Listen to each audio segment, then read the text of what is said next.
ಬಹಳ ಶ್ರೇಷ್ಠ ಮಟ್ಟದ ಕಾರ್ಯಕ್ರಮ, ಆದರ್ಶವಾದ ಕಾರ್ಯಕ್ರಮ.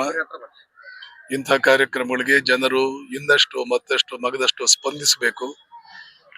ಈ ಅಯ್ಯಪ್ಪ ಸ್ವಾಮಿಯ ಏನು ಮೂವ್ಮೆಂಟ್ ಇದೆ, ರಿಲಿಜಿಯಸ್ ಮೂವ್ಮೆಂಟ್ ಅನ್ನೇ, ಸ್ಪಿರಿಚುವಲ್ ಮೂವ್ಮೆಂಟ್ ಅಂತಾನೆ, ಇದು ಬಹಳ ಚೆನ್ನಾಗಿದೆ. ಯಾಕೆಂದ್ರೆ ಇಲ್ಲಿ ತಪಸ್ಸಿದೆ. ಸುಮ್ಮನೆ ಒಂದ್ ಕಡೆ ಹೋಗಿ ಒಂದ್ ತೆಂಗಿನಕಾಯಿ ಹೊಡ್ಕೊಂಡು ಅಥವಾ ಇನ್ನೇನಾದ್ರು ಪೂಜೆ ಮಾಡಿ ಬಂದ್ಬಿಡುವಂತ ತಪ್ಪಲ್ಲ, ಅದೇನ್ ಸರಿ, ಅದನ್ನ ನಾನು ಹಗುರವಾಗಿ ಪರಿಗಣಿಸಲ್ಲ, ಅದು ಶ್ರೇಷ್ಠವೇ. ಆದ್ರೆ 47 ದಿನಗಳ ಕಾಲ ಅವರು ಮಾಡುವ ತಪಸ್ಸು ಅದು ಸಾಮಾನ್ಯವಾದದ್ದೇನೂ ಅಲ್ಲ.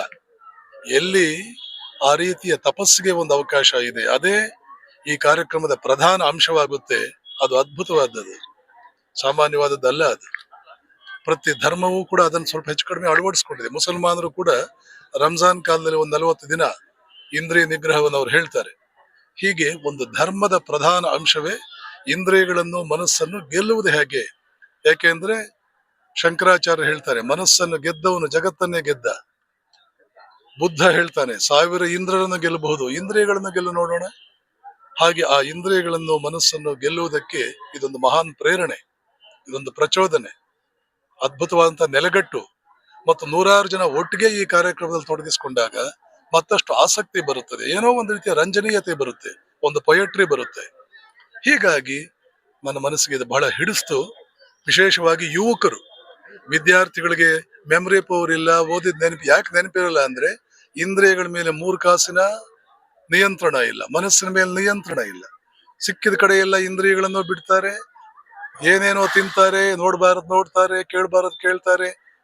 ಅದನ್ನ ನಿಗ್ರಹಿಸಿ ಏನ್ ನೋಡ್ಬೇಕು, ಏನ್ ಕೇಳಬೇಕು, ಏನ್ ತಿನ್ಬೇಕು, ಯಾವುದ್ರಲ್ಲಿ ಆಸಕ್ತಿ ಇಟ್ಕೋಬೇಕು, ಯಾವುದನ್ನ ಪಕ್ಕಕ್ಕೆ ತಳ್ಳಬೇಕು, ಇದೇ ಇಂದ್ರಿಯ ನಿಗ್ರಹ ಅಂದ್ರೆ.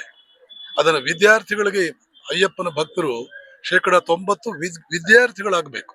ಶಾಲಾ ಕಾಲೇಜುಗಳು ರಜಾ ಕೊಟ್ಟು ಅವರನ್ನ ಕರ್ಕೊಂಡು ಹೋಗ್ಬೇಕು, ಈ ವ್ರತದಲ್ಲಿ ತೊಡಗಿಸಿ. ಅವಾಗ ನೋಡೋರಂತೆ ಅವರ ನೆನಪಿನ ಶಕ್ತಿ, ಮೆಮರಿ ಪವರ್, ಇವೆಲ್ಲ ಏನು ಅರ್ಥವಾಗಲ್ಲ.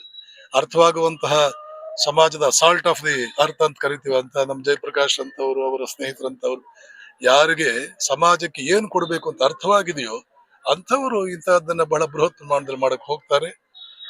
ಉಪಯೋಗ ಮಾಡಿಕೊಳ್ಳುವ ಉಪಯೋಗ ಮಾಡ್ಕೊಳ್ಬೇಕು, ಇದು ಸಮಾಜಕ್ಕಿದೆ. ಯಾವುದನ್ನು ಉಪಯೋಗ ಮಾಡಿಕೊಳ್ಳದೆ ಹೇಗಿದಾರೋ ಹಾಗೇನೆ ಇದ್ದುಕೊಂಡು ಹೋದ್ರೆ ಪ್ರಯೋಜನವಿಲ್ಲ. ಇದರ ಮಹತ್ವ ಏನು ತಿಳ್ಕೊಳ್ಳಿ.